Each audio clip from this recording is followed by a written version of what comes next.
Ну что, всем привет из солнечного Екатеринбурга, чуть не сказала Лос-Анджелеса.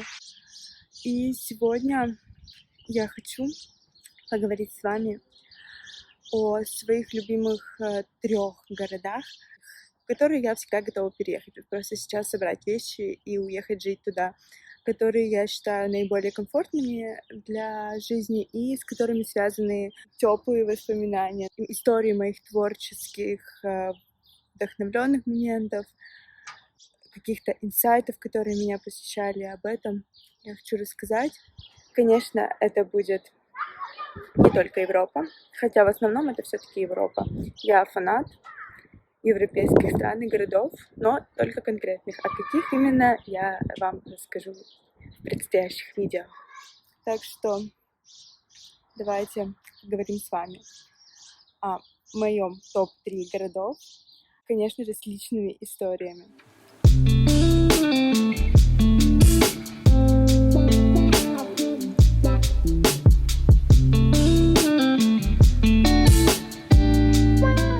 На самом деле я долго избегала этой темы, вообще любой темы, связанной с путешествиями, потому что пока сейчас куда не можем поехать, я думала, что бессмысленно об этом говорить. Но кажется, я уже больше не могу говорить о чем-то другом и думать о чем-то другом. Я буду говорить только о тех странах, в которых я была, кстати, таких очень много. И первое место, о котором я хочу рассказать, это Баку, куда я путешествовала в одиночестве несколько лет назад и совершенно удивительно прекрасно провела время и до сих пор с теплом и любовью вспоминаю этот город.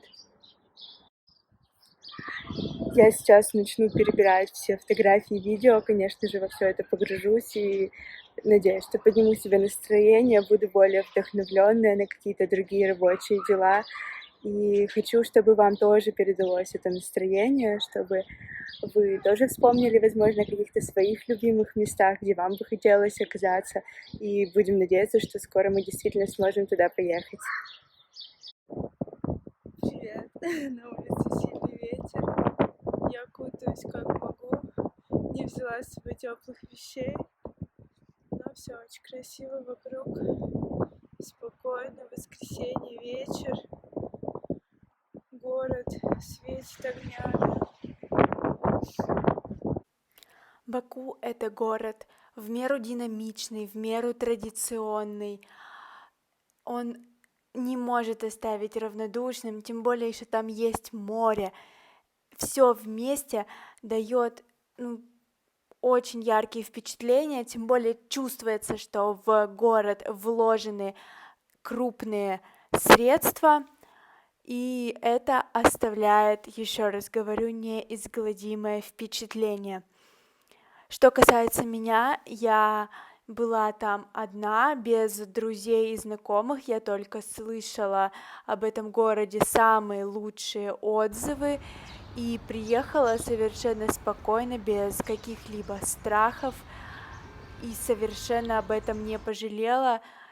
Он перекрыл для меня последующую поездку в Грузию даже, потому что я такой человек, я люблю динамику, я люблю мегаполисы, но не такие сжирающие, как Москва. И в Баку именно мне понравилось наличие широких проспектов, когда есть автомобили, но при этом достаточно мест для прогулок, достаточно внимания уделено паркам, скверам, различным объектам искусства, которые в огромном количестве присутствуют в городе. Также я была в Музее современного искусства в Баку, и это как раз та история, которой я хотела поделиться. Тогда еще я не была full-time художником, то есть я работала на своей другой официальной работе, и для меня искусство было только таким part-time, увлечением немного, и я тогда все равно интересовалась им, естественно, и старалась посещать галереи и музеи, которые меня цепляли. Музей больше производит впечатление частной галереи. И мне это понравилось, и мне в момент нахождения там это забросило в голову такую идею, вот ощущение пребывания в этом месте, что я бы, возможно, хотела иметь свою галерею когда-то в будущем. То есть, находясь в ситуации, я как будто испытала это не дежавю, но однако это то чувство, которое одновременно дает тебе понимание, что ты можешь себя в этом реально ощутить, визуализировать, и дает тебе такую отметку на будущее, что мне это интересно, и, возможно, я бы хотела это попробовать. Безусловно,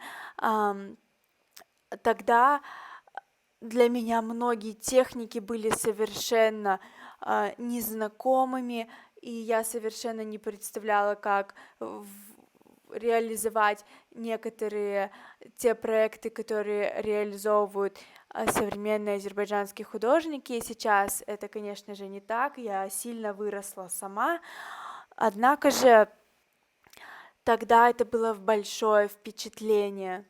Отчасти из-за этого этот город мне так запомнился, и мне хочется туда вернуться, потому что сильные воспоминания, связанные с твоей мечтой, связанные как с моментом в прошлом, так и с вектором на будущее, очень сильно цепляют. В целом, находясь там, я максимально ощутила гостеприимство, мне все очень хотели помочь, все были готовы что-то сделать, если мне было это нужно. На самом деле город производит впечатление очень чистого, очень обустроенного, продуманного места, и на самом деле даже невозможно точно сказать, к какому миру относится этот город, к какой культуре больше.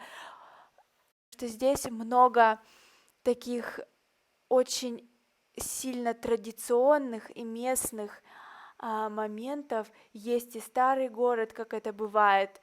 Это очень интересно, у города есть история. Ну, конечно, мы не можем обойти стороной центр Гейдара Алиева, который реально максимально современный, содержит в себе также различные экспозиции. Он, думаю, вы знаете, спроектирован Захой Хадид. Конечно, он производит совершенно впечатление какого-то невероятного восторга. Но еще раз говорю, что вот на постсоветском пространстве я такого вот приведенного в порядок, так сказать, города не встречала.